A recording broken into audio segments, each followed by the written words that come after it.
بینەرانی عزیز لە هەرکوێیان سڵاوێمەتان لێبێ لەگەڵ هاوکارانم پرسی ڕۆژ پێشکەش دەکەین هەڵبەت پرسی گەرمووی ڕۆژ و بابەتی گەرمی نێو چین و توێژەکان بابەتی موچە و شایستە دارایەکانی هەرێمەکە لە دوایین پێشات داوازارتی دارایی حکوومەتی عێراق دوێنێ ڕاگەنراوێکی بڵاو کردەوە کە چیدی توانای دابینکردنی موچە و شایستە دارایەکانی هەرێمینی ئەمە جۆرێک لە کاردانەوەی لە ناوخۆی هەرێمی کوردستان و عێراقی بە دوای خۆی داهێنەوە و وەکو زۆرێک لە ڕووداوەکانی دیکە کۆمەلگەی دابەشی دوو ئاراستە کردووە کە هەندێک لە موچەخۆران پێیان وایە ناوەند و حکوومەتی عێراقی لەسەر حەقن کە ئەوە هەرێمە پابندی ڕێکەوتنەکان نەبێ و هەندێکی دیکەش بە پێچوانەوە پیان وایە کە عێراق و حکوومەتی ناوەندی هەمیشە لە دوای بیان و پاساوی جۆراجۆردا گەڕێ بە جۆرە لە جۆرەکان سزای سیاسی حکوومەتی هەرێم و بە دیاریکراویش موچەخۆرانی هەرێمدا من ئەمڕۆ لەگەڵ دوو میواندا شڕۆڤەی وردی ئەم بابەتاکەم گفتوگۆی چڕەکەین لەسەرەوەی کە ئاخۆشی بەرپرسارە لە دابینەکردنی موچە و شایستە دارایەکانی هەرێم حکوومەتی هەرێمە پابندی ڕێکەوتنەکان نابێ یاخود حکوومەتی ناوەندیە زۆر بەڕێزان دکتۆر ڕەبین سەلام توێژەری سیاسی و مامۆستای زانکۆ لە هەولێری پایتەختەوە لەگەڵمان دەبێت لەگەڵ بەڕێز مامۆستا بەرەم مستەفا ئەندامی سکرتارەتی جێتی مامۆستایانی کوردستان زۆر بەخێر بێن سەرەتا دکتۆر دێمە لای تۆ ئەگەر پێویستی ئەمەی خوێندنەوەتان بۆ دوایین ڕاگەیەنرای وەزارەتی دارایی عێراق کە ڕایگەیان کە چیدی ناتوانن موچە و شایستە دارایەکانی هەرێم دابین بکەن. باش دیارە ئەڵبەت دکتۆر سەلام جارە گرفتی تەکنیکی مامۆستا بەرەم دێمە لای تۆ سوپاس بۆ ئامادەبوون خوێندنەوەتان بۆ ڕاگەیەنرای وەزارەتی دارایی عێراق چی بوو؟ بەڵێ سەرەتا سوپاس بێەوە بۆ بەرنامەی پرسی ڕۆژ بۆ جەنابتان بێگومان خوێندنەوەی ئێمە لە مێژە بۆ ئەم بابەتانە قسەمان زۆر کردووەوە قسە زۆر وتراوە لەلایەن خەڵکێکە بە تایبەتی خوێندنەوەی بۆ دۆخەکە هەبووە لە ڕووی ئەوەی کە پێگەی سیاسی هەرێمی کوردستان لە بەغداد چۆنە و ئەم هێزە سیاسیانی خۆمان لە بەغداد چۆن سیاسە دەکەن و لە بەرامبەرە بەغدادیش هەم شەڕێکی سیاسی خۆی و نەتەوایەتی خۆی ئەکات پتێوە نەدەوێت و بەدەر لەوەی کە لە ناو خۆیاندا دابەشبوونێکی مەزهبی و تایفی ئەم بابەتان هەیە بەڵام با بێمە بینە سەر ئەو دیوەی کە پەیوەندی بە ڕواڵەتە دارایەکەەوە هەیە کە پەیوەندی بە بژێ و قوتی فەرمانبەران و مامۆسایان و کاردانەوەی دوجار لەسەر بازار و هاوڵاتی هەیە ئەمە بەغداد ئەتوانم بڵێم تا ئەو ڕادەیە ناحەقی ئەکات کە شەڕی خۆی با خود پابەت نەبوونی هەرێمی کوردستان بە ناردنی داهاتی نانەوتی و داهاتی ناوخۆ ئەم بابەتانە شەڕی خۆی یە لەگەڵ فەرمانبەران ناکە ینی بۆ نمونە حکوومەتی ناوەند و بە وەزیری داراییشەوە بە ڕێسوودانیشەوە ئەزانێت کە ئەمە ئەگەر کێشەیەکی سیاسیە و کێشەیەکی ئیداریە و بابەتێکی مالیە بۆچی دەبێ فەرمانبەران باجەکەی بن لێرەدا بەغداد تا ئەو ڕادە تاوانبارە کە دەزانێت منی موچەخۆر شایستەی ئەوەم کە موچەکانی مانجی پێنج و تا کۆتایی وەربگرم بەڵام هێت ئەم شەڕی لەگەڵ حکوومەتی هەرێمان جا ئەم بابەتە پەیوەندی بە لەرزوتای هەڵبژاردنەوەکو خۆیان باسیەکەن بە حەقێکی شخصیە وەڵام دانەوەی قسەکانی کەسانێکی سیاسیە لە هەرێمی کوردستان کە پەنجەڕاوە شێنن بەرامبەر بەغداد ئەمە بابەتێکی تر ئێمە قسەمان لەسەر ئەوەیە ئەگەر قرارە حکوومەتی هەرێم تاوانبار بێت و پابەندێکی یاسایی و دەستوری نەبوو بێت لە بەرامبەر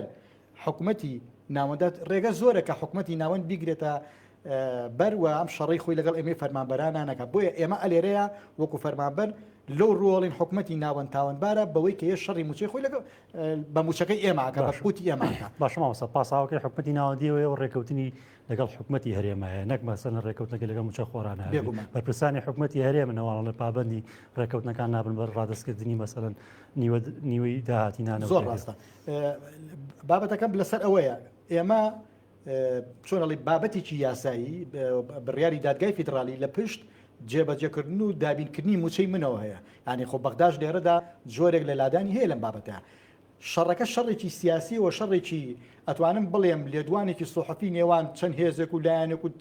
چه هێزێک ڕزای گرانە سوکەمە بابەتێکی ترە بەڵام تۆ کرێت هەرێم ناچارکەی بەوەی کە فشاریکەی بخێتە سەر فشار بخێتە سەر مەتارەکانی فشاری هاتوچۆیان بخەیتە سەر نێڵی کۆنسوڵەکانیان هەبێ نێڵی بڕۆنە دەرەوە نێڵی پەیوەندیەکانیان هەبێ چوزانم چەندین بابەتی تر هەیە کە تۆ بێ ئەگەر قرارە تاوانبار بنەم هێزە سیاسانی هەرێمی کوردستان تۆ بێ ڕێگەیەکی تر بگریتە بەر بەڵام حکوومەتی هەرێمی کوردستانیش ئەوە نەبێت یعنی کە تەنها خەمی ئێمە بوو بێت نا ئەمی شەڕی خۆیەکە لەگەڵ بەغدادا ئەمیش ڕەنگە لە بەرامبەر پچڕینی چەند پۆستێکە لە بەرامبەر پچڕینی چەند داواکاریەکە لە بەرامبەر خۆ دەزانین عێراق وڵاتی سەفەقاتە ئەم ڕێکەوتنێکی ژێر بە ژێر بێ دوجار منی فەرمانبەر و موچەخۆر باجەکەی ما بۆیە حکوومەتی هەرێمیش تا ئەو ڕادەیە تاوانبارە کە پابند نابێ بە ناردنی ئەوەی چۆنەڵێ بەشی داهاتی نانەوتی و ناوخۆ بۆ حکوومەتی عێراق و پابند نابێ بە نردنی ئەرقامە ڕاستەکان و پابند نابێ بە کۆمەڵێ هەنی ئەتوانم بڵێم بیانوو ئەدا بەدەستەوە کە ئەکرێ حکوومەتی هەرێمی کوردستان بیانوو نەدا بەدەستەوە بۆیە من وای ئەبینم کە ئەمە فەرمانبەران و موچە خۆران کەوتونەتە نێوان بەرداشی نێوان حکوومەتی ناوەند و حکوومەتی هەرێمی کوردستان. باشە مامۆستا بەرامەم کێشەی نێوان هەرێم و ناوەندە درێژخایان هەڵبەت بە دروستی 11 ساڵە ئەم کێشمە ململانەیە هەر هەیە لە سەرەتای ئەم ساڵدا بەرپرسانی هەردوو لای تەبان حکوومەتی هەرێم حکوومەتی ناوەندی ئەویان ڕاگەیان کە کێشەی موچەی ساڵی 2025 موچە خۆرانی هەرێم چارەسەر بوو لە ساڵەکانی ڕابردوودا مەسەڵەن بە موچەکانی پار ساڵیشەوە 2024 کاتێک کە موچە ئەفەوتە یاخود لەوادەی خۆیان شایستە دارایەکان نهات تۆ و مامۆسایانی دیکە موچە خۆرانی دیکەش حکوومەتی هەرێمتان تۆمەتبارە کرد ئێستا لە قسەکانی دەستپێکدا بینم ئەڵەی بەغاش زۆرە لە فشاری سیاسی و پاساوی هەیە ئەمە بۆ تا ڕوو بۆ تۆ بابەتەکە کە بەغا پاسا و بیان و سیاسی بارێمەگرێ یاخود قسەکانی پێشوتان ئێمە سوورین لەسەر قسەکانمان یەک بەیەکی لە پێشووترا و هەموو هەڵەکانی حکوومەتی هەرێمی کوردستان و دەسەڵاتدارانی هەرێمی کوردستان نەزانین بەس من باسم لەو ڕووی کرد کە حکوومەتی ناوەند نابێ شەڕی خۆی لەگەڵ هەرێما لەسەر قوتی من بکات من ئەمە ئەڵێم یعنی ڕێگای تر هەیە بۆەوەی کە تۆ یعنی با من نمونێشی ئاسان بۆ بەڕێست و بۆ بینەران بخەمەڕوو یعنی ئێمە چەند مانگا دادگای فیدرالی بڕیاریا و کە موچەی هەرێم زامن کراوە لەسەر زاری سیاسیەکان پەرلەمانتارەکان سوزانم شەقامی عێراقی و ناوەندی سیاسی لە هەرێمی کوردستانە باشە کە زەمان کراوە بۆ دەبێت کێشە ئەمە بێتە کێشە کەواتە زەمانکردنەکە شتێکی سەطحیە و ئێمە زەمانکردنەکە لەسەر بنەمای ڕێکەوتنەکەی ڕێکەوتنەکەیەکە ئەو بەغا ئاڵێ حکوومەتی هەرێمە پابندیە بە ڕێکەوتنەکە بەڵام تۆ بۆ نمونە نزیکەی ساڵێ بەسەر ئەو ڕێکەوتنەشە زیاتر ڕۆشتووە تۆ کە ئەم موچانەیە بەردەمەیە بە قائیمەیە بە سیدیە بە فلاژێ بە هەرچیەگە هەمووی کۆد و UPN و چی ئەم بابەتانی هەمووی لەسرە بۆ حکوومەتی ناوەند هەنگاوێکی نەناوە هەتا ئێستا حکوومەتی ناوەند هەنگاوێکی نەناوە کە ئەگەر قرارە تەنانەت هەژماری من هەژمارێک بێت کە لەگەڵ ویست و ئارزوی ئەوان و بابەتە یاسایەکەی کە دادگای فدرالی بڕیاریاوە نەبوونجێ بۆ ئەم هەنگاوێکی نەناوەکە لانی کەم فەرمانبەرانی هەرێمی کوردستان بە ئەوەی کە پێدەوترێت تەوتینە یاخود با ئەلکترۆنیکنی موچە بکات وەزیر دارای حکوومەتی عێراق لە ماهەکانی ڕابرد لە مانگی دووە داوای ڕادستکردنی داهاتی نیوەی نانەوتی هەرێمی کردووە لەگەڵ جێبەجێکردنی بڕارەکانی دادگای بەڵام حکوومەتی هەرێم پابند نابێت پێوەی بەڵام خۆ تۆ ئەتوانی کار بۆ من کەی بیخیتە سەر هەژمارەکەی من ئەم هەنگاوەش نانێت یانی ئەم هەنگاوەش نانێت لەبەرەوە کێشەکان ینی من هەمیشە وتومە بەتابەتی لە عێراقدا کۆمەڵە سیاسیمان هەیە بە هەرێمی کوردستانیشەوە یعنی سوود لە ماڵی شێواوە بینن یعنی بۆ نمونە دادگای پاریز نایاڵی نەوتی هەرێمی کوردستان بڕوات پێ دوایە هێزە سیاسەکانی هەرێمی کوردستان ئەوانەی لە دەسەڵاتان زیانیان کردووە بەمە نەخێر بگرێ زیاتر تاڵانەکانی خۆیانەکەن و ئەم بابەتەش ناچێتە سنووقێک سنوور خەڵک باشبەرم هەمیشە کاتێکە موچە و شایستەدارەکان هەرێم دواکەوێ سەرنج دێتە ئاراوە ئەڵێ حکوومەتی هەرێم خۆی پابندی ڕێکەوتنەکان نابێت دواتر ئەوێ وا بە وێناکە نیشان دەکە بڵێ ئەوە ناوەندە ئەوە حکوومەتی عێراقیە قوتی خەڵک و موچە خۆرانی وەکو بارمتەیە گرتووە خۆی ئەمە ڕاستیتیان نیە ئەم قسەی مەبەسم قسەی ئەوانە تۆ کاتێک بێمە قسە بێ لەسەرەوە بکەین کاتێک من نەود لای خۆم بوو بودجە لای خۆم بوو نەود خۆم من فرۆشت باسی تەنکەر ناکەم باسی ئەو بۆریاکەم کاتچێ بۆ تورکیا و لە بەندەری جیهانە فرۆشە وەکو کوردستان جا بەچێ فرۆشێت چ دەڵا لە فرۆشتێتی کاتێک کە نەوت و پارە و بودجە و داهات لای خۆت و بەغا دەستی ناخسە ئەم بابەتەوە خێرە من سیانزە موچەم پاشە بە کاملی خورا خێرە نزیکەی 48 موچەم بە پاشەکەوت و لێبڕین لێبڕا ئێخۆمە بەغداد نەبوو یعنی ئێمە تێگەین لە بیانەکانی حکوومەتی هەرێمی کوردستان بیانویشی منطقی نین و هەمیشە ئەوەشمان وتووە من لە بەرنامەکانە وتمە حکوومەتی هەرێم وەکو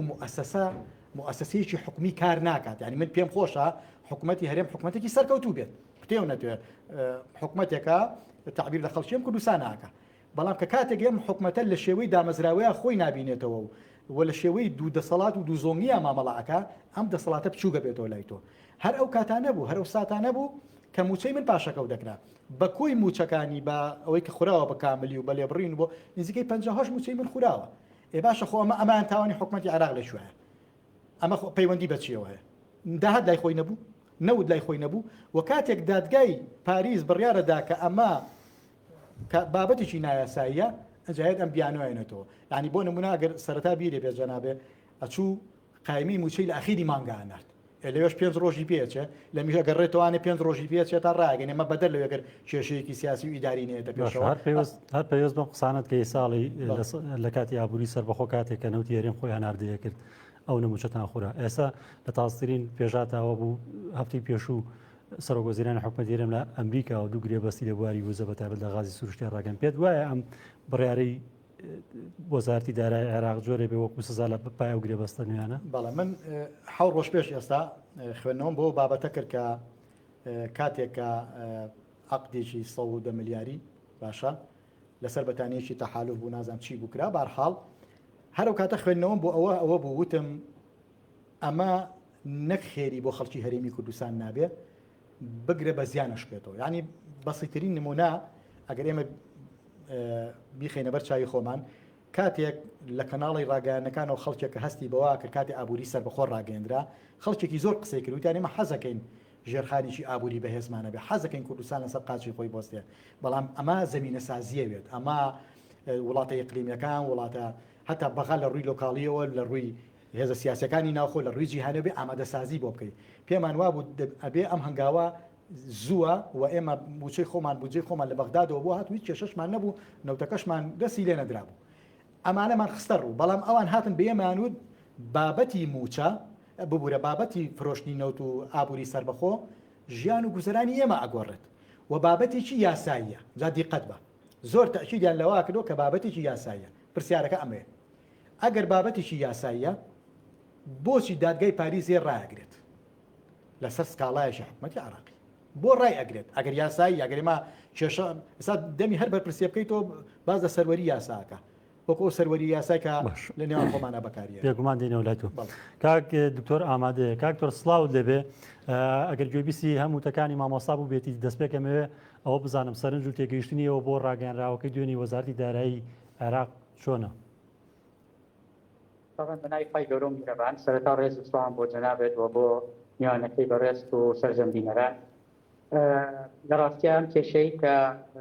ئێستا سەری هەڵداوە کێشەیەکی لە مێژنەوە نوێ یعنی هەم کۆنەوە هەم تازەشە و بەردەوامە و لە 2023ەوە ئێمە کێشەی لێک تێگەیشتنمان هەیە لە مەسەلەی سامانە سروشتەکان و لە مەسەلەی دەرنەکردنی یاسای نەوت و گاز لەلایەن حکمڕانانی بەغداوە لە جێبەجێنەکردنی دەفەکانی دەستور لە پشتگوێخستنی مادەی 140 کە ئەو مەنتیقانە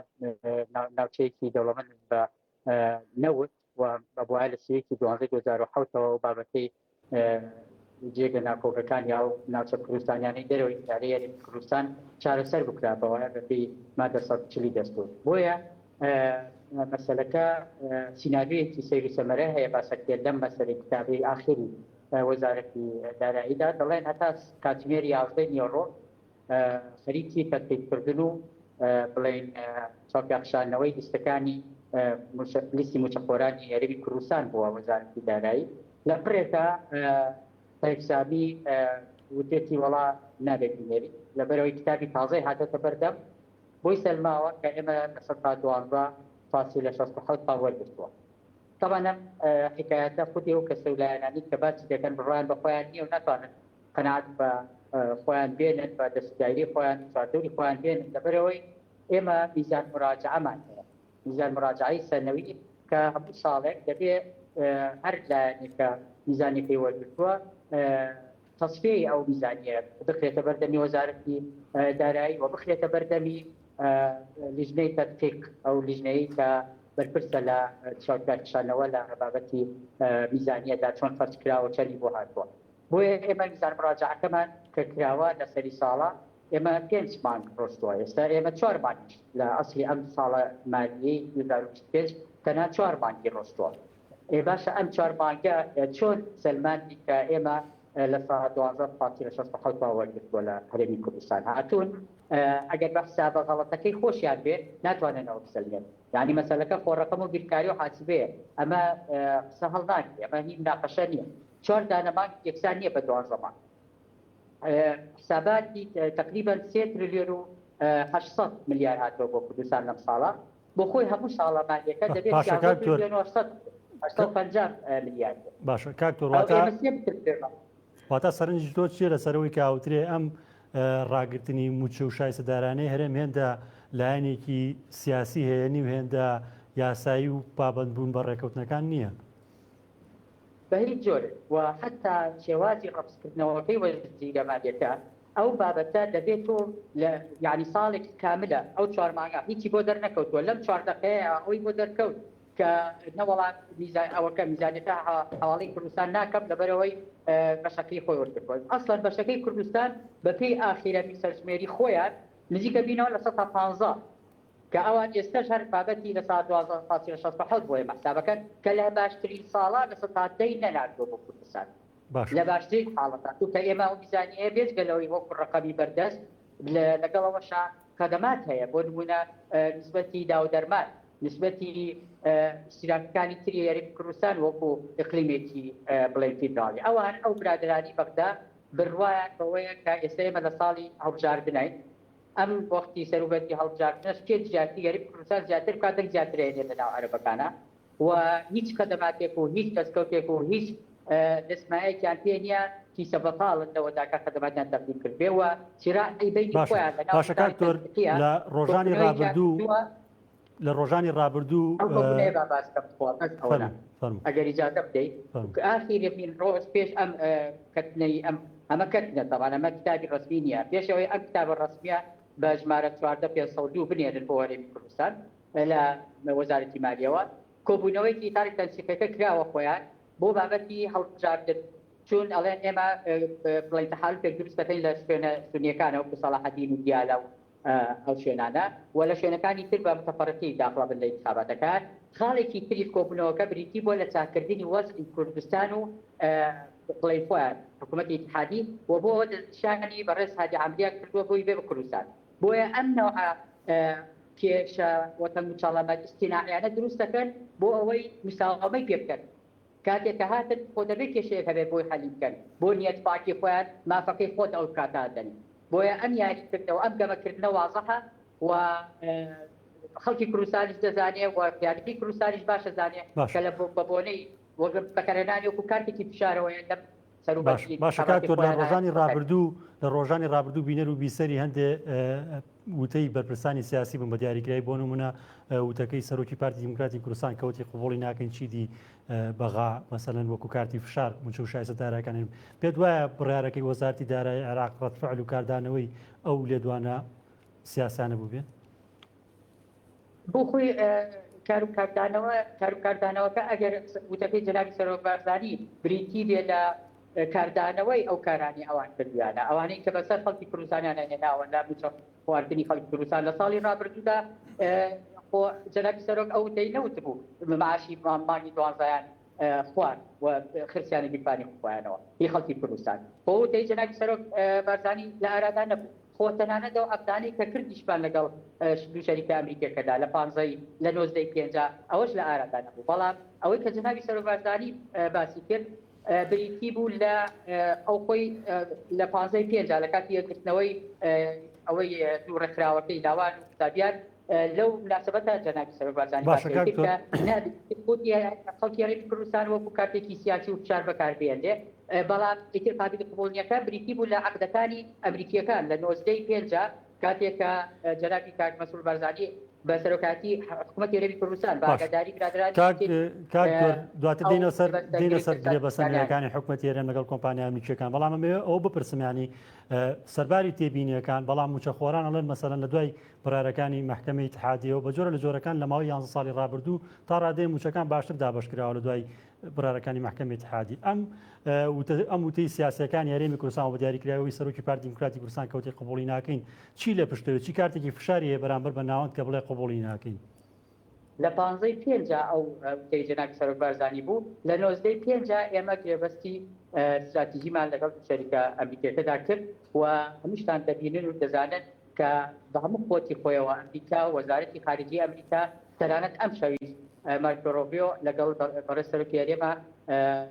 پەیوەندی تەلەفۆنی هەبووە و پەیامی زۆر توندیش نێراوە بۆ حکومڕانانی بەغدا کە ئازاردان هاوپەیمانەکانی ئەمریکا کە ئێمەین و کە خەڵکی دیکەشن لە خەلیج مەسموح نییە یعنی وەکو کارتی فشار بەکاری دێنن و ئیعازەکە و پەیامەکەی کە بۆ سەرۆک کە بۆ وەزیری مالێکە هاتبوو دیار بوو کە لە ڕێگەی تەلەفۆن و ئیعازەوەیە چونکە تۆ هەتاوەکو 11 یۆرۆ خەریکی تەقیق بیت و بڵێ پارەکە دەنێرم لە پڕێکە چ خێرە تۆ 2 ساعت دوای ئەوە بڵێ وەڵا ساڵێکە من بیرم چۆ ئەمە من بەشە بیزانیە و بەشە بوچەی هەرێمی کوردستانم هەمووی ناردووە بەڵام قەیناکە با خێرا کتابێکی بۆ بنووس ببینێنم یعنی تۆ لە 4 مانگا بیرە نەکەوتە تۆ لە 4 دقیقە یەکسەر وحی بۆ هاتە خوارەوە نەخێر ئیعازی بۆ هاتەوە باشە کاکتۆر کە خۆتەڵێ وتەکەی سەرۆکی پارتی دیموکراتی کوردستان وە خۆتەڵی وتەکەی سەرۆکی پارتی دیموکراتی کوردستان یاخود بڵێن هەڕەشەکەی لە ناوەند بە 4 ڕۆژ بە 5 ڕۆژ بەر لە بەڵاوکردنەوەی واژووکردنی گرێبەستن و تێکە بواتە پێشبینی کراوە بۆ ئەمەی کە بەغا وەکو کارتێکی سیاسی دەست بە موچە و شایستە دارایەکانی هەرمان بگرێت لە بەرامبەرەوە و هەموو تەکە هەم گرێبەستەکە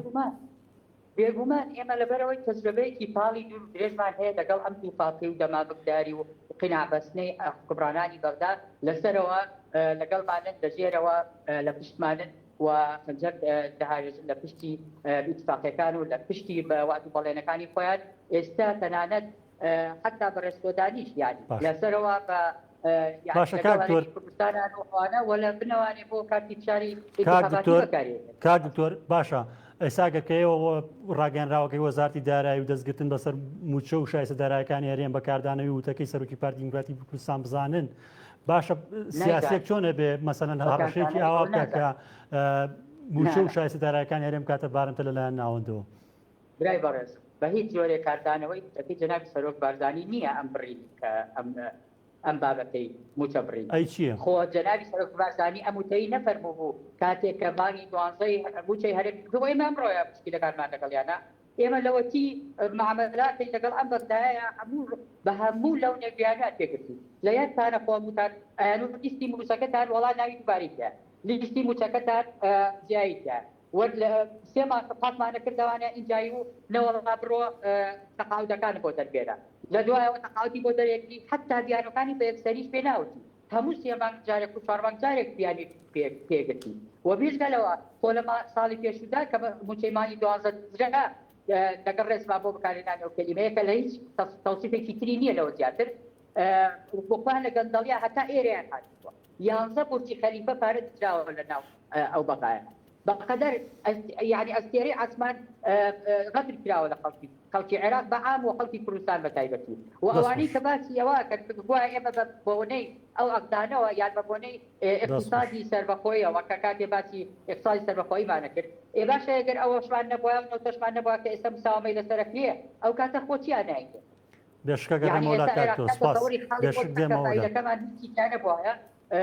لەسەر چیم ئێمە لە خۆی و نەوتەکەی لێ بکەیتەوە حسابی پرۆستنیشی بووەکە یعنی نەوە دەگەر بە قەساق بنێرێ ئەزانی چەند بەرگی نێراوە ئەمان بە خیاڵی خۆیان ئەڵێ نەکرد ئێوە 300,000 ناتوە دەستخۆش کاکتۆر بێگومان ئەگەر ڕێمەولات مامەستا بەرام هەم گوێبیستی وتەکانی دکتۆر ڕێبین بووی هەم ئەمێ ئەوە بپرسم کە ناو بەناو سیاسەکانی هەرێمی کوردستان مەسەلەن لێدوان و پەیامی جیاوازیان ئەنێرن بۆ ناوەند مەسەلەن دواترین یانامەی 15 کە دکتۆر ڕێبینیش باسی کرد ئەوەی سەرۆکی پارتی دیموکراتی کوردستان کاڵە قبولی ناکرد پێت وایە هەرێم چی کارتێکی فشاری بەدەستەوەی کە ئاوات بە زمانێکی هەڕەشە ئامێز ڕۆ و ناوەند پەیام و وتی سیاسیە بەڵێ ڕێزم بۆ کاک دکتۆر بۆ سەرنج و تێبینیەکانی پێشەوەی وەڵامی پرسیاری جەنابێ بەمە منیش قەنەعەتم وایە کە تۆ لە ساڵی 2025 چوار موچە و ناردووە ناکاتە سەرجەم داهاتیر حەسەی هەرێمی کوردستان بۆ ئەو ساڵە ئەزانم ئەمە بیانوە ئەزانم ئەمە ناحەقیە کرێت ئەزانم ئەمە شەرفرۆشتنە بە هەرێمی کوردستان لە ڕووی ئەوەی کە تۆ چوار موچە داوە لە 2025 تەکمیلەکەی بەداهاتی بەڵێ تێگەم ئەزام تێگەم لەو بابەتە بەڵام من هەمیشە یەک شتم وتۆ یعنی لە دنیای سیاسەتە ڕەنگە دکتۆر باشتر شارەزا بێتەوە کاتێک سەرۆکێک لە حیزبێکی وڵاتێک کە پەنجەڕە ئەوەشێنە بەرامبەر بەنایەرەکانی لە پشت ئەم پەنجەوە ئەبێت چەندین کارت هەبێت ینی ئەم کارتانی هەرێمی کوردستان من پێم وانە هیچی لە کاتێکش کە ڕیفراندۆما کرد و کارتەکانمان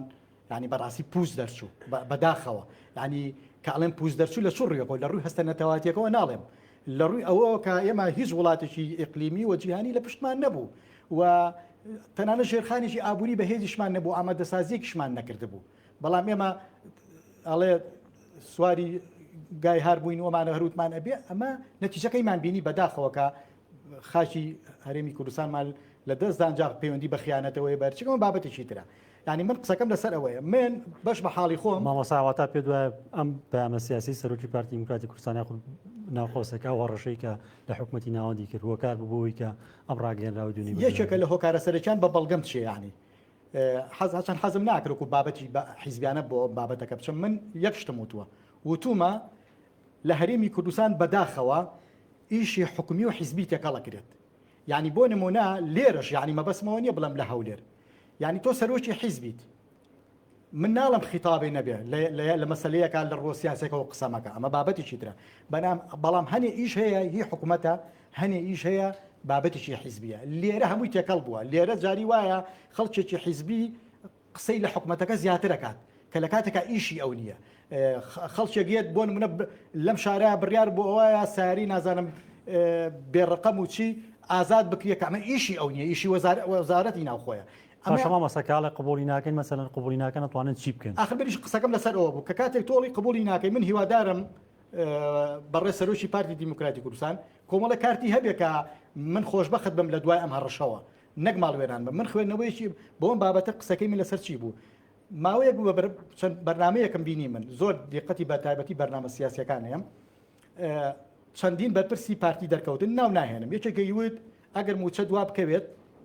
چەک هەڵەگرم یەکێکی وت اینجا قەیچێکە من ملیۆن و نیوە وەرەگرم با 750 وەرگرم نیو موچە یەکێکی وت وڵایمە شۆڕشمان بۆ موچە نەکردو یەکێکی وت کەرامەت گرنگترە ئەمە بۆنی ئەوەی لێ هات کە تۆ نیەتێ پاک نییە وە ئامادەکاریەکەی بۆەوەی جارێکی تە قڕکرێ و تەرەوە بەسەر میلەتەکەی خۆتا هەروکو چۆن لە ئابووری سەر بەشمان هەموو دروست بۆ بە زەقەکەی کەوت من باجەکەی هەڵەگرین کاکە من باجەکەی ئەو چەک هەڵ ناگرێت ئەو ئەگەر هەلانی کەم نەیبێ موچی حیزبی خۆی هەیە من باجەکەی ئێم بازار باجەکە کاکە تۆ بڕۆ بازارە بەم بەرە جژنانە ئەبینی دۆخی خەڵکو لە ڕووی دەرونیەوە چۆن ڕاستە منیش پێم وایە پارە هەموو شت نییە دروست من مامەسا بەڕای ئەمانە بڵێ ئەگەر دروست سەکەی من لەسەر ئەوە بوتم کاتێک کە تۆ پەنجە ڕاوەشێنی ئەڵێ قبولی ناکەم ئێخۆ ضرورە لە پشت ئەم پەنجۆ کۆمەڵە کار دەبێت پێم بڵێن با کاکە دکتۆر ڕێبین ڕێز و حرمەتم بۆی هەیە پێم بڵێ و کارتانە چییە ئەو کارتانە چییە ڕاستە وەکو ببوورە وەکو بابەتی محکەمەی ئیتیحادیوانە ڕەنگە کا دکتۆری جرسا ئاماژەی پێ با ئێمە بڕیارێکی دەستوری و دادگای فیدرالی لە پشت ئەم بابەتەوەیە بەڵام تۆ ناکرێن نەخۆشێکە ها ئازاری گورچی لێ هەیە تۆ بێ مستەچینێکی بۆ بکەیت هەرێمی کوردستان لە شێوەی ئەمایان مامەڵایان کردووە چارەسەرێکی بنەڕەتیان نەکردووە پاڵپش بە دەستور و بە بڕیارەکانی دادگانی زۆر جار من پێکەنینم بە بەعزێ شداتوە موچە دواکەوتۆ پێشەش کەناڵی زەبەلا هاتووتێتی بە تەلەفۆنێکی سەرۆکی حکومەت چارەسەر کرا تاکەم حکومەتی موسسات نابێ وابێت تەلەفۆن چیە و شت چیە تۆ بە دەستوری لە بەردەما یاسا و لە بەردەماوە کێشەکان بۆ خەڵکی خۆ بقەرە ڕوو ئەو کاتە خەڵکی هەرێمی کوردستانیش لەگەڵ تۆیە هەنگاوەنێت ئەمە قسەکە یاری نەگەوەی کە من خوانە خواستە سنگەرم لە حکومەتی هەرێمی خۆمان گرت بێ و پێم وانە بێ کاک دکتۆر ئەوەی کە مامەسا بەرەم فەرمووی کارتە فشارەکانی هەرێم و ئەوەی کە سەرۆکی پارتی دیموکراتی کوردستان لە قبولی ناکەین چین لە 1000 تا ئەم دقەیەک لە پرۆسی سیاسی عێراقا بەردەوامێنن هەمیشە کاتێک کە موچە و شایستەدارەکان هەرێم دواکەوێت ئەبێ بە پرسیار بۆچی نوێنەرانی کورد لە پرۆسی سیاسی عێراق ناکشێن و لە سادەترین واتە خۆیان موچیان لە ناوەندە بەڵام دێن هەستی نەتەوایەتی و نیشتیمان پەروەرەتی بۆ موچە خۆران و فەرمانبەرانی هەرێم بەیانەکەن طبعا بێت سلام بۆ مامۆستا هەم بۆ ڕایەکانی بەڵام زۆرە تەناقوزێک هەیە لە بابەتەکەیە کە کاتێک کە جەنابیان دانابەوە کە ئەمە بیانوە و ئێمە بڕیار حتا دادگای فیدراڵێکی خۆشیانمان هەیە بۆ ئەوەی کە ئەم بابەتی موچەیە تێکەڵ بە پرسە سیاسیەکان نەکرێ لە بەشێکە بڵین ئەمە ئەگەر ڕای جەنابیانە و لەسەر سەردا دەندێ و سپاسی ڕای جوان و ڕاست و خاصڕەوی جەنابیەکەین بەڵام ئەگەر بینی سەر بەشی دووەمی کەواتە مادەمەمە بیانوە وەکەواتە مادەم بڕیاری دادگای باڵای فیدراڵی پێی خۆشیانن کە بڵێن جێبەجێ ناکەن ئەو حکومڕانانی بەبدا لێرەیە دەبێت لەسەر ئەم نەمەتە بچین یعنی ڕووداوەکان شرۆڤە بکەین لێرەوە بۆمان دەرەکەوێت کە بە هیچ جۆرە ڕەبتێک نییە لە نێوان ئەو کاک دکتۆر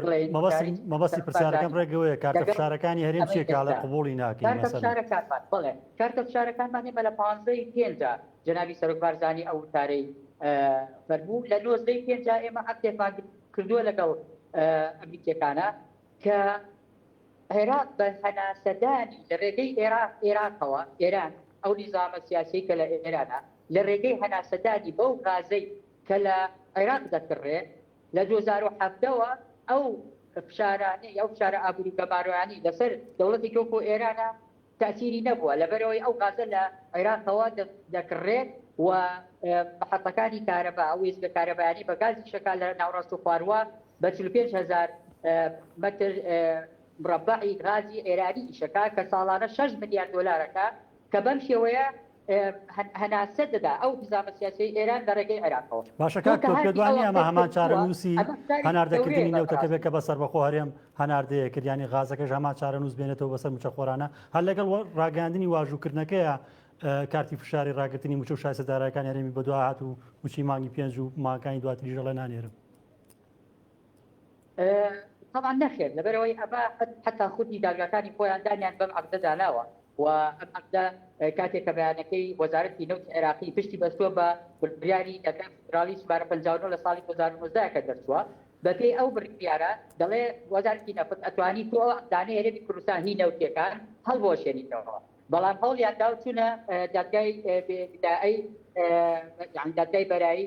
کەرف وەسیە دەرجار داوایان لەسەر ئەو کۆمپانیانە بەرز کردەوە و یاسا یا بڵێ دادگاکانی عێراق نەیتوانی وەوتی ئەم عەقدانە هەموویش دەستورین و نا هەڵناوەشێنێتەوە بۆیە ئێستا ئەم عەقدی گازانە بریتی نییە لە فرۆشتنی گازەکەش گازەکە بۆ دەرێ نافرۆشتێ بەڵکو بۆ ئەو کارەبا 24 سەعاتیەی کە لە کوردستانە هەیە و بۆ پڕکردنەوەی نەقسی بەشەکانی دیکەی عێراقیش ئەو گازە یعنی بۆ ناوخۆیە بۆ فرۆشتن نییە بۆ دەرەوە ئێمە ئیتفاقمان کردووە نەوتەکە لە ڕێگەی جیهانەوە لە ڕێگەی سۆبەوە بفرۆشتێت چۆن ێماچین عەقدەکەین بەتەنیا لەولاوە و تەناقوزە دروست بێت لەبەرەوەی بۆ فرۆشتن نییە ئەفا کاکتۆر هەر ڕاگەاندنی واژووکردنی گرێبەستی غازەکە ببێتەوە هۆکاری ڕاگررتنی موچە و شایستەدارایەکانی هەرێم ئایەمە مای خێر و بێرە بۆ میلەت و بۆ موچە خۆران یا خودەر لە دەست پێکەکەی و بۆ مای نامەتی و نەکبەتی نه ئەو بابەتە پەیوەندی بە یەکترێەوە نییە و حتا خودی کتابەکەی وەزارەتی مالیەش نەیوت وەڵام لەبەرەوەی ئەو ئەغدی نەوتانە ئەو گازانە کراوە لەگەڵ ئەمریکیەکانە بۆیە من نەچەمەی بڕم ئەو وتێتی من بە شەربوجەی هەرێمی کوردستان لە باوەی 4 مانگە بەشی 12 مانگم ناردووە یعنی ئەوان کە بەو هەموو ناری بە 1001 ناری عەلی و بە 1001 دارستان و ئەم لاو سەردانی کردن ئەم بابەتانە ساغەکەنەوانێ لە بینی جژنی ڕەمەزانە و لە جژنی قوربانە 6 ڕۆژەکات یەک موچیان ناردووە باشە کاکتۆر خۆت پێشتر لە 15 ئەم عەقدانە ئەوانە هەرقەتیان کردووە هەر درەنگیان خستووە مافی شایستەدارەکان پێشتر خۆت وتت لە 15 مانگە سەرۆکی پارتی دیموکراتی کوردستان پەیامەکەی هەبوو لە 19 مانگە واژووکردنی گرێبەستەکان ڕاگەێنەوەتە پێشبینی کراوە بۆ کە بەغا جۆرە لە سزای بدە ئێخۆ سەر ڕاگررتنەکەی بە قسەکانی تۆ بێڕێک پێیوەستە هەم بە بەڵاوکردنەوەی واژووکردنی گرێبەستەکان هەم پەیامە سیاسیەکەیش بەڵام ئایا ئەو وەزارەتی مالیەیە ئێمە هیچ کێشێتمان نەبیستوە پێش 15 مانگە لەگەڵ هەرێمی کوردستانە هەیبوو بێ بۆ خەڵکی کوردستان و بەرنامەکانی جەناب و تەلەڤیزیۆنی کەیەنێت 90% بابەتەکانی باسی موچە و میزانیە بووە لە چەند ساڵی ڕابردوودا بۆیە بابەتەکە ڕەبتی بەمەوە نییە بەیەکەوە یعنی ئەوان ئەم حکمڕانانەی بابەتە تەنیا لە کاتی لاوازیە پابەندی ئیمزا و ئەخلاق و بەڵێن و پابەندیەکانی خۆیان و تعهوداتەکانی خۆیان ئەگینانە لە ڕێزی جای خۆیان نەکردن نە قانونی خۆیان ئەوە قانونی میزانیە هەدەکرێت ئەوە قانونی میزانیە و مادەی 12 هەدەکرێت لە بەسەبارەتبارێتی کوردستان ئەوە دەستوری عێراقی هەدەکرێت کە مادەی 112 بە ئاشکرا دەڵێ ئەو حقوق لە نەفسیانی کە ئێستا ئینتاجکراون لە 2005 اختصاصی حکوومەتی فیدرالیە بەڵام هەرچی عەقدێکی تازە بۆ هەر شوێنێکی تازە کاتێتەوانێت ئەوە بە تشاوری بینی حکوومەتی ئیقلیم و لەگەڵ حکوومەتی بڵێن ئەوەی اتحادیەکەیان دەکرێت بەڵام ئەماناتون هەتکی هەموو ئیتیفاقیات و دەستور و قانونیەک کرد بەڕاست سپاس گەیشت مامۆستا بەرەم دکتۆر ڕەبینەڵێ ئەم ڕاگررتنی موچە و شایستەدارانەیە هەرێم بیانەوە کە ناوەندی کرێت پێیوەست نییە هەم بە پەیامە سیاسەکان هەم بە ڕاگەاندنی واژووکردنی گرێبەستەکانەوە سەرنجی تۆ چییە؟ بەڵێ وڵی لە ڕاستیە من هەمیشە شتێکەڵم ینی ئێمە ئەزانین ئێران چ ڕۆڵەگە بینە لە عێراقا ینی ئێران ڕۆڵ ئەتوانم بڵێم هەتا لای هەرێمی کوردستانیش زۆر جار لە هەرێمی کوردستانیشم بابەتە بینراوە بەڵام مەبەسم دەسەڵاتە شیعەکەیەکە وەکو لە ڕووی مەسەبیەوە بەڕاستی چۆن خانوویەک هەیە عێراق حوشەی ئەو خانووێ ئەگەر ئێران خانووێ بێ عێراق حوشەی ئەو خانووێ و حکوومەتی ئێران بە ئارەزوی خۆی ئەم بابەتە ینی وەکوە لە حوشەکەی ئەوە کرابێ بۆ پشبەستوو بەم دەسەڵاتە مەزهبیەی کە یاکری ینی من بابەتێکم خوێنەوە نیۆڕوانی شتێکی جوان بوو ینی بۆ نمونە کاتێک محافظی بەسرا یە پابەن نابێ بە بڕیارێکی سەرۆکی ئەنجومەنی وەزیرانەوە باشە ئەی بۆ ناتوانێت موچێ ئێوە ببڕێ بۆ وەزاری دارێ موچێ ئێوە ڕناگری ینی ئێمەتی ئەگەین لەوەی کە ئەمە لە پشت ئەمەوە هەم شەڕێکی سیاسیە هەم شەڕێکی نەتەوەیە بەڵام دوشتی جیاواز بە مامەسا محافظەیەکە لە نێوان دوو چەم سەری جیاواز باش لەو بابەتە یەکەم بەڵام ئێمەش خەڵکی عێراقین و ئێمەش لە ڕووی یاساییەوە منیش بێم جیاوازی نەبێت لەگەڵ موچەخۆرێکی بەسرا و بەغایە بەڵام من قسەکەم لێمەوە بیستم بێمەوە بۆ سەرم بابەتەکە شەڕی خۆی بە موچەی منەکات اینجا ئایتر خاڵە لاوازەکانی حکوومەتی هەرێم لە چڕوویەکە ئەمە بابەتێکی ترە من پێم وایە مۆرکردنی ئەم گرێبەستی غازە پتێونەتەوە زیان بە ئێران نەگەێنێت لە ڕۆمادیەکەەوە زیانی پێگەێنێ و لە ڕووی پێگەی کۆمپانیەکانی ئەمریکیەوە زیانی پێگەێنێت بەڵام قسەکەی من لەسەر ئەمەیە کاتێک حکوومەت کاتی واژووکردنی گرێبەستەکان گونجاو نەبوو من قسەکەم لەسەر ئەمەیە ئەگەر تۆ هی زمینە ساسی بۆ ڕێکەوتنیگە کە ئەگەر ئەمە ڕێکەوتنە کۆنیش بێ ئەگەر ئەمە تای بەرامبەرەکە و بەرزەکاتەوە لە بەرامبەر بەرزکردنەوەی تای بەرامبەرەکەت و وەگرتنە کاریەوەی کە قوتی نیشاو نیشتیمەکانە بکەوێتە مەترسیەوە دەبێت زمانەتێ لە ئەمریکا وەرگیرا بێت قەرارم کۆمپانیانە پاڵپشتێکی ئەمریکی و یاساییان هەیە من قسەکەی من لەسەرەوەیە کاتێک هەتا ئەم ساتە وەختە حکوومەتی ئەمریکا ئەلفێکی نەوتوە لەسەر ڕاگررتنی قوتی موچەی فەرمانبەران و موچەخۆرانی خەڵکی هێرێمی کوردستان ئەمەش قسەیەکی ترە ئەنی ئەگەر منی هاوڵاتی منی مامۆسا منی فەرمانبەر تۆی ڕاگەیان نرکار ئەگەر ئەم ترسەوە هەبێ عیبە نییە چونکە من ترسم لەوە هەیە لە بابەتی ڕاگەیاندنی نەوتەکەیە ئەوەی کە پێی دەوترە ئابووری سەربەخۆ ئەوەی کە قەرار بوو من لە کۆمپانیای کەپکۆ خێروبێرم دەستکەوێ ئێمە چیم دەستکەوت من 58 موچە بە لێبڕین و خوران و تەرتیبە ئەمانم لێکرا دەدوای هەما سینارۆ دووبارە بێت ترسم هەیە لەوە ترسم هەیە چونکە نەوتەکە من پێم وابوو نەوت هەرزانە بێت لە بەنزین خانەیەک لا عدادەکە بانزین تیەکەم بە 400 کەچی بانزین گران بوو ئەگەر قەرارە من نەوت سەربەخۆکەم کە تۆ حکومە نەوت ئابووری سەربەخۆ ڕاگەیانە بێت دەعمی سوتەمەنی بکەیت نەیکرد لەسەر شانی من گران بوو بەرمیلە نەوت ڕۆی بۆ نزیکەی 300,000 ئێمە دەعمی ناکە حکومەتی هێرێمی کوردستان خەڵک عقدێکی نابێت تەنها مرەکەبێکی سەر کاخەز بێت و چەند کەسانی پێت وایە مامۆسام گرێبەستانە بۆ کردکەوە خۆتەڵی مەسەرەن هاوشێوی نەوتەکە بێکە من هیوادارم وانە بێت هیوادارم وانە بێت وەکو پێویست نەدرێت آخر زانی چۆنە من هیوادارم وانە بێت بەڵام حەقیش بە من کە ئەو ترسم هەبێ هەمان چارەنووسی نەوتەکەی هەبێ ئێستا بە نمونە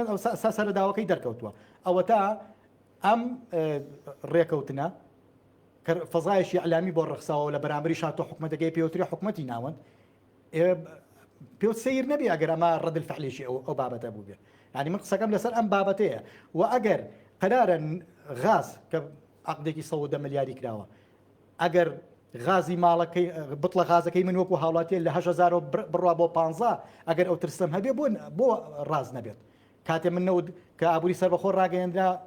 نەوت گران بوو سوتەمەنی گران بوو بانزین گران بوو موچەم دواکۆت موچەم خورا گرنتی چییە ئەمەش نابێتە ماڵ وێرانی قسەکە لەسەر ئەمەیە خەڵکیەک من لێسا لە بازارەوە هاتم ئەیان و دیسانەوە و تا غازەکە بوو بە ماڵ وێرانی بۆ ئێمە ئەم قسەیە ئەکات ڕەنگە لە ڕووی سیاسی و دنیابینی خۆیەوە تێنەگات بابەتەکە چییە بەڵام ئەگەر واش بڵێ واقعیشی تیا لە ڕووی قسەی شەقامەوە خۆ تۆ ئێمە کە من و کاگڕێبین قساکەن یا چوار سیاسی تریان لەسەر ئاستی باڵا خەڵکی قساکە ئەمە لە ڕوا سیاسەکەیەوە بەڵام خەڵگە بێ خوێندنەوەشی بۆ شەقام هەبێت خەڵگە بێ ئەم ترسەی دڵە ڕاوچەیی نەمێنێت بۆیە بەشێک لەو کاردانەوانەی کە ئەم موچەیە ڕاگیراوە جا بە هەر بیانوشی تر بێت بەشە لە کاردانەوەکان ئەتوانن بڵم زۆرینەی پەیوەندی بە ڕاگەیاندنی ئەم عقدەیە کە 110 ملیاریە هیوادارم ئەگەر ئەم عقدە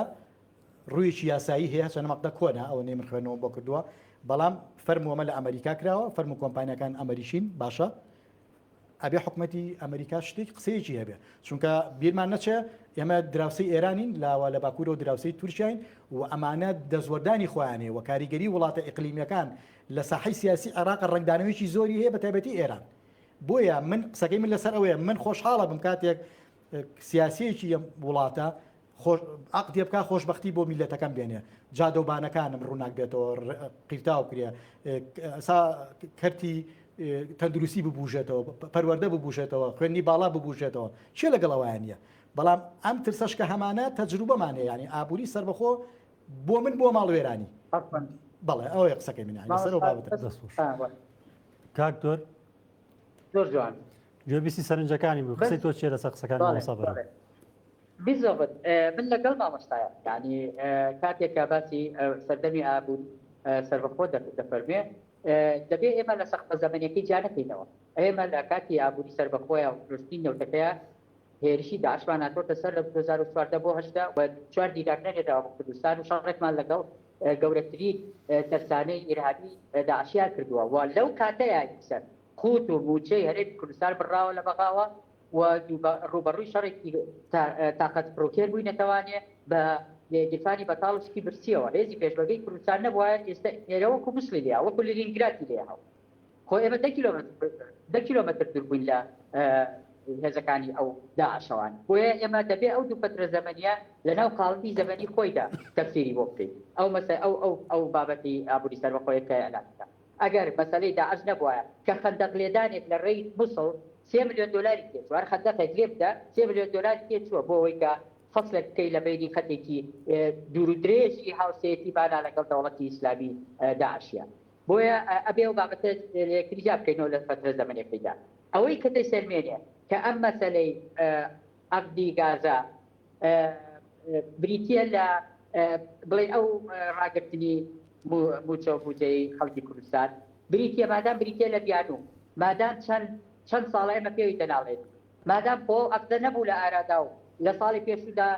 بوجەی مانگی 12 کوردستان بڕێراوکرا مادام ئەم ئەقدە خۆ لە ئارادا نەبوو ئێمە بیانووی زۆر نامەنطقییان لەگەڵا دەکردین ئەوە هەر هەمووی کەواتە ڕەفتەکە دەبژێنێ لە بینیم ئەقدەدا لەگەڵ ئەو ڕووداوی بڕێنی موچەیەدا بۆیە پێشبینیش دەکرا لە بەرەوەی تەجروبەی چەندی ساڵەمان هەیە لە مەسەلەی بڕێنی خۆتی خەڵکی کوردستانە لە 2014 و خۆتی خەڵکی کوردستانە بڕێ خۆ ئێمە عەقدانەمان نەکرد لە 2014 لە 2013 پێش ناردنی یەک بەرمیل نەوت موچەی خەڵکی کوردستان بڕێراوە لە 2013 بڕێراوە اینجا ئێمە ناچار بین 2014 لەگەڵ شەڕی داعشان نەوتی خۆمانمان فرۆشتەوە باسی ئەو ئابووری سەربەخۆیمان کردو ئەگەرەوەمان نەکردایە مامۆستایان تیمان کردایە کە موچەش بڕاوە هیچ پێشمەرەی کوردستان فیشەکیشی تەواوی پێنم فیشەکەکان لە بەتاری بەغاوە ناو سنووقە فیشەکانە گەڕان وەکو جەرەکی سەرۆک بەرزانی جامەجێر پێکرد بۆ تێن گەڕێت لە ناو سنووقە فیشەکی هاتووە هەتا ئێستا تازە بەعدەچێکێکی زەمانی شەڕی داعشمان پێێکا کە لەوێ گریان ناوەتەوە لە بەردەری پاو بەڵام خەڵکی کوردستان دەبێت شادمان بیت و ئاسۆکەش ڕوونە و ئەمریکیەکان هەموو پارەی فرۆشتنی نەوتی عێراق لە بانکی فیدراڵی ئەمریکایە و ئەو بابەتەش جوڵەنراوە و عێراقیەکان نزیکەی دیوەی ئەو داهاتی کە هەیە عقوبەی دەفرێتە سەر ئێستا پێش چەند کاتژمێرێک چەند کۆنگرسمانێک لە ئەمریکاوە جوڵەی ئەویان کردووە کە دەبێت سزای توندی عێراقیش بدرێ بۆ ئەوەی کە لە زمنی سیاست و استراتیژیەتی زەختی قسووە کە لەسەر ئێران هەیە دەبێت عێراقیش بگرێتەوە چونکە ئێران وەکو مامۆستاش فەرمووی هاوشەی پشتەوەی ئێرانە و هەرچی زغڵی خۆیان و هەرچی بابەتی نەخوازراو هەیە فرێدراو هەیە فرێنە ئەم هاوشەی پشتی خۆیانەوانێ و داعش و ماعش نابێت بێنێ لە عێراق و لەم ناوچەیەدا و تەواوکردنی ئەو سیاسەتە دوور و درێژەی ئەمریکیەکانە لە مەنتیقەکەدا و زۆر بە ئاسانی ئەمریکیەکانە توانن کە لە وەکو جارانی لە ساحەبەکەی کوردستان کاتێکە نەوت بەرامبەر بە خۆراک و بەشە بوجەی هەرێمی کوردستان دەبڕێنرا لە ئەمریکا ڕاستەخۆ دەرێنرا بۆ هەرێمی کوردستان و باقیەکەشی دەدرا بە عێراقیەکان ئێستا عێراق حاڵی شڕە ئەسڵەن لە وەزعی حاڵی شڕی خۆیان دانەوێت کارتی فشاری سناعی دروستکەن بۆی بێن بڵێن وەڵا ئەوەتانێ و کارتە چاکمان کردەوە بەیانی دووبانێ وانەی بینی بەڕێز هادی عامری یەک بۆ هەرێمی کوردستان ئەوە پلانەکەیانە و گوایە دەخالەتەکە لە چاکردنەوەی ئەو پەیوەندیەدا کە گەڕانەوەی بۆ ڕەبعیەکەم و مافەکانی خۆمان بۆیە بەشەوە سیاسەتکردە گاڵتەکردن بە شعوری خەڵکی کوردستانە گاڵتەکردن بە خێزانەکانە دابەزیری ئەو سیراعەیە کە لەگەڵ حکوومەتەکانی کۆنی سەدام حوسێن و داگیرکەرەکانە هەمان بوو بۆ ئاسی قاعیدە یعنی بۆ دابەزاندی بۆ ناو جەماوەری خەڵکی کوردستان ئێمە لەو پێژەبانون کێشەمان لەگەڵ ڕژێمەکانی بەقا هەیە بەڵام ئێستا ئەوان وای دێکەن خەڵکی کوردستان کێشەی لەگەڵ ڕژێمەکەدا هەبێت نەک لە بینی حکومەت و یا شۆڕسەکانی کوردستان و ڕژێمەکانی بەغدایە دایان بەزانە خوارەوە بۆ خێزان بە خێزانی خەڵکی کوردستان. دەست خۆشکاکتۆ زۆ سپاس بۆ ئامادەبوونت بە ڕێز دکتۆر ڕەبین سەلام مامۆستای زانکۆ لاولێرە لەگەڵمان نبووی سپاس مامۆستا بەرەم مستەفا دامی سکرتاریەتی کیتی مامۆستایان سپاس بۆ ئامادەبوونی توش. بینەرانی عزیز بە یارمەتی هاوکارانم پرسی ڕۆژمان پێشکەش کرد تا ڕۆژێکی دیکە بەخواتان نەسپێت.